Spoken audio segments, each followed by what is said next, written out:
apakah Anda merasakan sakit di bagian dada setelah bench press, chest press, atau setelah ngelakuin cable fly, terus Anda berasa kok dadanya ada yang ketarik nih, ada yang sakit nih. Nah, jika iya, tonton video ini lebih lanjut karena saya akan menjelaskan kondisi ini dan juga solusinya. What is going on semua, and welcome back to the Indo Physio. Di video ini saya akan menjelaskan solusi dari rasa sakit di dada yang terjadi setelah Anda melakukan latihan dada seperti bench press, atau chest fly. Yang biasanya terjadi ketika dada Anda langsung sakit ketika atau setelah ngelakuin adalah otot-otot dada atau pektoralnya itu ketarik dan cedera. Kalau ketariknya lumayan parah, tentu saja otot ini bisa robek sedikit ya. Namun, meskipun ketariknya lumayan parah dan robek sedikit, jangan takut dan jangan khawatir karena di kebanyakan kasus dia bisa sembuh sendiri dan bisa nyambung sendiri ketika diberikan rehabilitasi dan gerakan-gerakan yang tepat ya. Pertama-tama, saya akan bahas dulu apa sih fungsi otot dada atau otot pektoral ya. Jadi otot dada atau lebih dikenal dengan otot pectoral major, dia itu letaknya dari sternum tengah sini dan dia nyambung ke tulang bahu, tulang tangan di bagian humerusnya ya. Fungsi utama otot dada ini adalah melakukan gerakan horizontal adduction atau menggerakkan tangan dari luar ke arah dalam. Jadi semua gerakan yang membutuhkan Anda menggerakkan tangan dari luar ke dalam itu menggunakan otot dada. Misalnya Anda mindahin barang dari luar sini ke dalam sini, atau Anda nutup pintu, atau nyapu. Nah, semua gerakan di mana bahunya bergerak dari luar ke dalam, itu Anda menggunakan otot dada.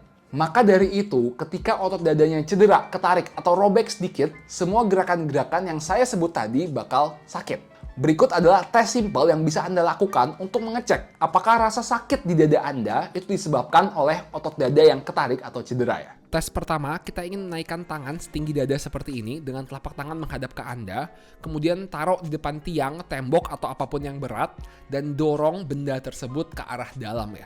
Jadi kita mau mendorong tiang dan tembok tersebut, dan melihat apakah ada rasa sakit atau tidak. Jika ada rasa sakit, berarti tesnya positif.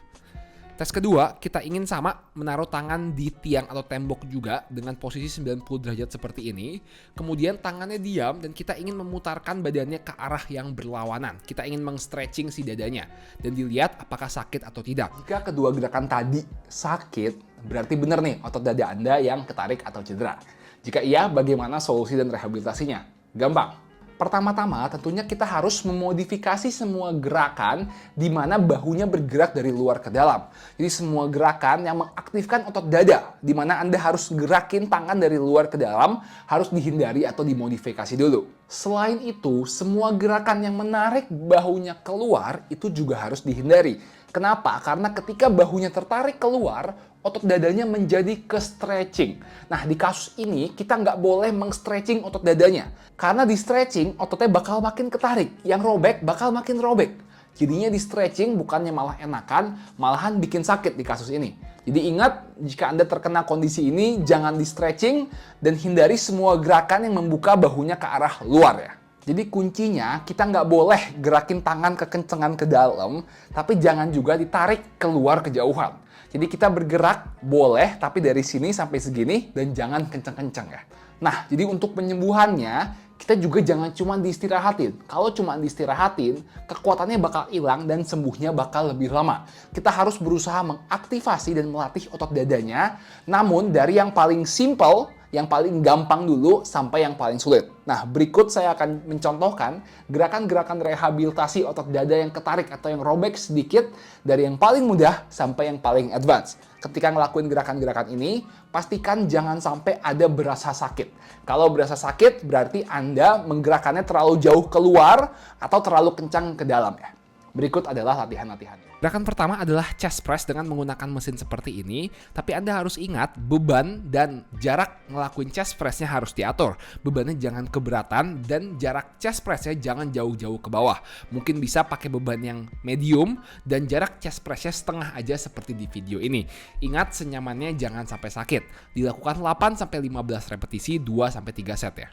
Gerakan kedua adalah bench press, tapi ingat jarak dan bebannya jangan berat-berat dan jangan jauh-jauh dulu. Mungkin bisa setengah range seperti di sini, turun setengah jangan sampai bawah dan dorong lagi ke atas. Sama kita ingin ngelakuin 8-15 repetisi 2-3 set. Latihan berikutnya, kita bisa melakukan chest fly. Anda bisa menggunakan mesin di gym, atau di sini saya menggunakan stability band ya. Jadi ketika ngelakuin chest fly-nya, nggak usah jauh-jauh dulu range-nya, setengah range dulu seperti ini. Nggak usah sampai mundur ke belakang ya. Sama, dilakuin 8-15 repetisi, 2-3 set. Kalau udah lebih kuat dan cederanya udah makin sembuh, Anda boleh ngelakuin chest press dengan full range seperti ini, dan juga tentu saja bebannya boleh ditambahkan. Tentu saja sama dengan bench press-nya. Kalau udah agak enakan, bisa lebih bawah sampai ke full range of motion seperti ini.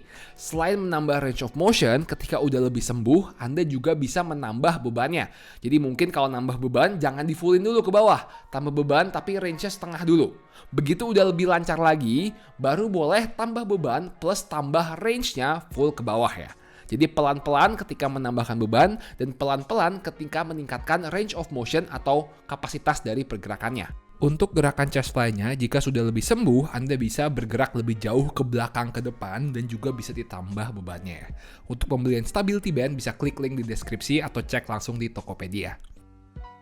Lakukan latihan-latihan ini dengan rutin selama 4-5 kali seminggu dan niscaya lama-kelamaan kekuatan Anda bakal kembali dan rasa sakit Anda bakal berkurang ya.